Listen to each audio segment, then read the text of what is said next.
Well, it's the same story, just in a different city. 15 Finds Out has discovered new information tonight on the Sandbox Veterans' so-called fundraising. News Channel 15's Adam Widener joins us with a new twist in our series, Patriots or Panhandlers. Adam?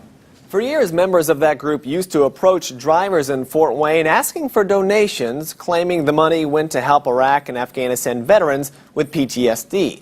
Since our series of special reports into the so-called charity, the Attorney General's office launched its own investigation into the group's finances, and the Sandbox Veterans organization has dissolved in Indiana. But 15 Finds Out has discovered that doesn't mean they've shut down their operation altogether. We've tracked down a group that sure looks familiar, just in a different city. Right after spring, they were out here a few times. Go up and down the cars when they're stopped on the intersection there. They carried a big plastic jug where you could see the money in it. They're stories that sound familiar. They had a big thing on that said something like support Catholic veterans. It just didn't add up, you know. I mean, the same three guys every day, 7 days a week. But these people aren't in Fort Wayne. Chicago, Chicago, that toddling town. Chicago, Chicago, I will. 15 Finds Out is here in the Edgewater section of Chicago, where the Sandbox Veterans have recently posed as the Catholic veterans of Northern Illinois. Adam Silvani worked this intersection, while John Cantrell worked the one across the street, doing the exact same thing they were doing in Fort Wayne, only at a major road leading into downtown Chicago. These guys are walking up and down the medians saying, "Hi, I'm a veteran and I'm collecting donations on behalf of our charity, Catholic Veterans of Illinois." Ben Woodard is a reporter-producer at DNA Info Chicago, an online neighborhood news source.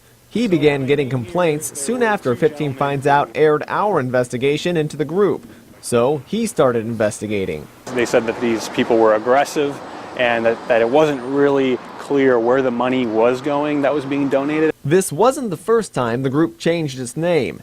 In July of last year, 15 Finds Out spotted Cantrell and Silvani using a Catholic Veterans sign near Lima and DuPont Roads in Fort Wayne. So Adam Silvani was right here in this median. So I approached him, and he said, "Is this going to be a positive story or a negative story?" And I said, "Well, I'm just here to get the facts. That's my job." But he wouldn't specify where the money was going, and I could not find one organization who had accepted donations from this group or any people who may have benefited from what they were doing. Woodard began to dig deeper into the group and came across some familiar stories in Fort Wayne, Indiana. What did you think when you saw the stories on Wayne.com? I said, this is what everyone in this neighborhood was expecting. What if I were to tell you these same three guys are doing the same exact thing in Fort Wayne, Indiana? I would believe that, because I think they were just, ripping people off, and they got away with it for quite a while, And in the end, Woodard's story had a similar effect in the North Side Chicago neighborhood. What happened to the Catholic veterans in Northern Illinois after you posted your story? They sort of disappeared. We haven't seen them since. Woodard says he's heard reports that that group has moved to a different Chicago neighborhoods. And as we've reported, members of the group have been spotted selling used Bibles around Fort Wayne.